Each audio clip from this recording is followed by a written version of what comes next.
ہم وعدہ پورا کر رہے ہیں؟ کیا ہم وعدہ نبھاتے ہیں؟ کیا ہم وعدے پورے کر رہے ہیں؟ اگر آپ نے کسی سے کہا کہ 2 بجے آؤں گا، 1:59 پر آپ اس کے گھر پہنچ جائیے، اسلام کہتا 2:01 نہیں ہونا چاہیے، ایسا وعدہ کریے۔ اللہ کے نبی صلی اللہ علیہ وسلم ایک جگہ کئی دن تک بیٹھے رہے اور جو یہودی گیا تھا وہ اپنا وعدہ بھول گیا۔ ایک دن اس نے دیکھا اور دیکھ کر کہنے لگا اللہ کے نبی سے، اے محمد آپ یہاں بیٹھے ہیں، آپ نے کہا تم نے کہا تھا کہ میں ابھی آ رہا ہوں، کہا میں گھر جا کر بھول گیا۔ اللہ کے نبی فرماتے تم اپنا وعدہ بھول گئے، لیکن میں نے وعدہ کیا تھا کہ جب تک تم نہیں آ جاؤ گے میں اسی جگہ پر بیٹھ کر تمہارا انتظار کروں گا۔ میں اب تک تمہارا انتظار کر رہا تھا۔ میرے بھائیو، اللہ کے نبی اپنے وعدے کو اس طریقے سے پورا کیا کرتے تھے۔ یہ منافق کے اندر علامتیں پائی جاتی ہیں، مومن کے اندر نہیں۔ اور تیسری اور آخری چیز، اذا تؤمن خان، جب اس کے پاس امانت رکھی جائے گی تو خیانت کرے گا۔ امانت میں خیانت بہت بری چیز ہے۔ کسی کے پاس ہم نے 2 لاکھ روپے رکھے، رکھ لیجئے 1 مہینے کے بعد میں آؤں گا تو مجھے دے دینا، یا آپ رکھ لیجئے میرے گھر میں خرچ ہو جائیں گے، 1 مہینے بعد میری بیٹی کی شادی آپ مجھے دے دیجئے۔ 1 مہینے کے بعد وہ آیا اور آپ نے کہہ دیا کون سا پیسہ، کیسا پیسہ، کس گواہ کے سامنے دیا؟ میرے بھائیو، امانتوں کا خیال رکھا کرو۔ اللہ کے نبی صلی اللہ علیہ وسلم کی جب جان کہ دشمن بن گئے لوگ اور پلاننگ بنا لی کہ آج محمد رسول اللہ کو رات میں قتل کر دیا جائے گا اور سارے کے سارے لوگ مل کر حملہ کر دیں گے، اللہ تعالیٰ نے نبی اکرم کو آگاہ کر دیا۔ آپ نے حضرت علی سے کہا اے علی، مجھے اللہ نے ہجرت کا حکم دے دیا ہے، میں تو نکل جاؤں گا، تم میری چادر اوڑھ کر سو جانا، اور لوگوں کی جو امانتیں میرے گھر میں رکھی ہوئی ہیں ان کے مالکوں تک ان کی امانتیں پہنچا کر کل تم بھی آ جانا، میں فلاں جگہ تمہارا انتظار کروں گا۔ میرے بھائیوں، کافروں نے آپ کو مارنے کا پلان بنا لیا۔ کافر سمجھ رہے ہیں کہ گھر میں محمد رسول اللہ سو رہے ہیں، لیکن محمد رسول اللہ تو نکل چکے تھے۔ حضرت علی کو سلا دیا، حضرت علی نبی اکرم کی چادر اوڑھ کے سو رہے تھے۔ جان کا کتنا خطرہ تھا، کیوں؟ وہ لوگ تو اللہ کا رسول سمجھ رہے تھے، چادر اوڑھے حضرت علی کو، نبی کی چادر اوڑھ کے علی سو رہے تھے، کتنا خطرہ تھا حضرت علی کی جان کو۔ لیکن حضرت علی کہتے ہیں کہ مجھے اس دن سے زیادہ آرام کی نیند کبھی نہیں آئی، ہر رات تو یہ سوچتا تھا پتہ نہیں صبح زندہ اٹھوں یا مردہ، لیکن اس رات جب میں بستر پہ سویا تو مجھے یقین تھا کہ آج نہیں مروں گا۔ کیوں؟ پوچھا لوگوں نے کیوں؟ کہا اللہ کے نبی نے کہا تھا اے علی، کل لوگوں کی امانتیں ان کے حوالے کر کے میرے پاس چلے آنا، فلاں فلاں جگہ پر تم سے میری ملاقات ہوگی۔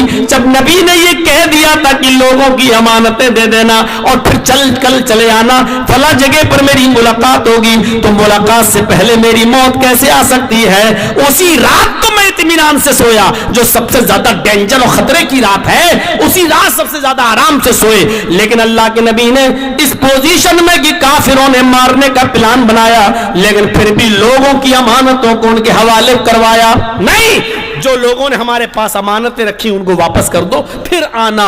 حضرت علی کو بھی اپنے ساتھ لے کر جا سکتے تھے اللہ کے نبی، لیکن نہیں لے گئے۔ کیا کہا؟ لوگوں کا سامان ہمارے پاس رکھا ہوا ہے، ان کے سامان کو اور ان کی امانتوں کو ان کے مالکوں تک پہنچا کر تب آنا میرے پاس۔ یہ ہے امانتوں کا خیال رکھنا۔ مشوروں میں بھی امانت ہوتی ہے۔ کوئی آپ سے پوچھے کہ میری بیٹی کے لیے فلاں لڑکے کا رشتہ آیا، وہ لڑکا کیسا ہے؟ تو اس لڑکے میں جو بھی سچائی ہو بتا دو، اگر شرابی ہے تو کہہ دو شرابی ہے، اگر جواری ہے تو کہہ دو جواری ہے، اگر بدماش ہے تو کہہ دو بدماش ہے، اگر نیک ہے، عبادت گزار ہے، سچا ہے تو کہہ دو کہ بہت نیک ہے، فرما بردار ہے۔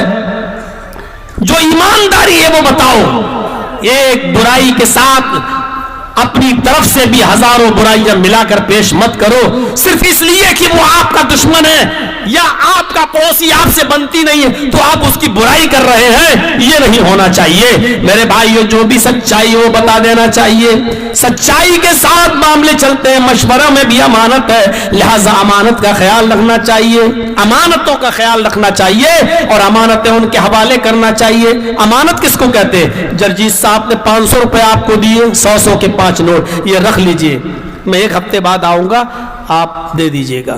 آپ نے کہا ٹھیک ہے. آپ نے وہ 100 کے 5 نوٹ آپ نے سنبھال کر رکھ دیے, اور جب میں 1 ہفتے بعد 1 مہینے بعد آیا, آپ نے میرا وہی نوٹ جو میں نے آپ کو دیا تھا 100 کا, وہی نوٹ آپ نے مجھے لوٹا کے دے دیا. یہ ہے امانت. لیکن آپ کو میں نے 500 روپے دیے, آپ نے خرچ کر لیے, آپ کو ضرورت پڑ گئی, آپ نے خرچ کر لیے. لیکن جب 1 مہینے بعد آپ سے ہم نے مانگا میرا پیسہ دو, آپ نے کہا ہاں ٹھیک ہے میں دے رہا ہوں. آپ نے میرا پیسہ تو خرچ کر لیا, لیکن اپنے پیسوں میں سے 500 روپے لا کے آپ نے مجھے دے دیے. یہ ہے صداقت, امانت نہیں ہے. یہ امانت نہیں ہے, صداقت ہے. آپ سچے تو ہیں, آپ نے میرے 500 روپے, آپ نے مجھے 500 روپے دے دیے, یہ تو صحیح ہے, لیکن آپ امانت دار نہیں ہیں, کیونکہ آپ نے میری امانت نہیں دی ہے. آپ نے میری امانت کیوں خرچ کی ہے؟ تو اللہ کے نبی کہتے امانت دار بنو. جو چیز جس نے جیسی رکھی اس کو وہی چیز اسی شکل میں لوٹاؤ. یہ ہے امانت.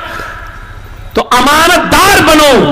تو اذا تمن خانہ, تیسری چیز جو انسان کو اسلام سے نکال کر منافق بنا دیتی ہے وہ ہے امانت میں خیانت. امانت میں خیانت مت کریے. تو میرے پیارے ساتھیوں, یہ بنیادی طور پر بھی, ویسے اور بھی منافقتیں ہیں لیکن یہ 3 بڑی علامتیں بتائی ہیں. ورنہ منافق کی ایک علامت تو یہ ہے کہ وہ جب نماز کے لیے کھڑا ہوگا تو صفوں کے بیچ جگہ خالی چھوڑے گا.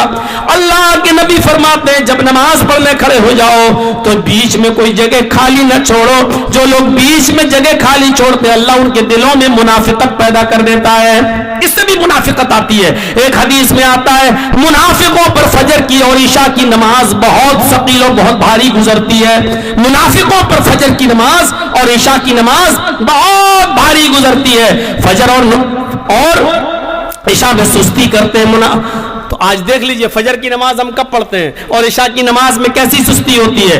یہ نماز پڑھتے ہیں لیکن سستی, نماز پڑھتے ہیں لیکن ٹائم پہ ٹائم, نماز پڑھتے ہیں لیکن ٹال بٹول کر, نماز پڑھتے ہیں لیکن فجر کی نماز ظہر سورج نکلنے کے بعد, عشاء کی نماز جب من چاہا تب تو نہیں. منافقت جس کے اندر آ جائے گی وہ عشاء کی نماز میں سستی کرے گا اور فجر کی نماز میں سستی کرے گا. سوچو, سستی کرنے والا جب منافق ہے تو چھوڑنے والا کون ہوا؟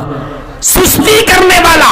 فجر کی نماز ٹائم پہ ٹائم پڑھنے والا, عشاء کی نماز ٹائم پہ ٹائم پڑھنے والا.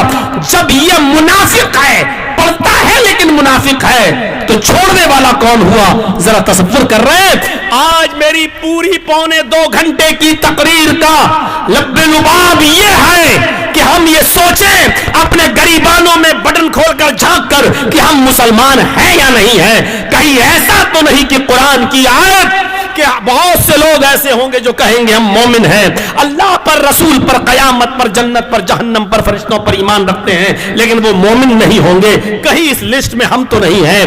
اللہ تعالی ہمیں اور آپ کو پکا سچا مومن بنائے. اللہ منافقت ہمارے دلوں سے نکال دے اور منافقت سے ہمیں بچائے, جھوٹ سے ہمیں نجات عطا فرمائے, سچ بولنے کی ہمیں توفیق عطا فرمائے, وعدہ پورا کرنے کی ہمیں توفیق عطا فرمائے, امانتوں کا پاس و لحاظ رکھنے کی ہمیں توفیق عطا فرمائے.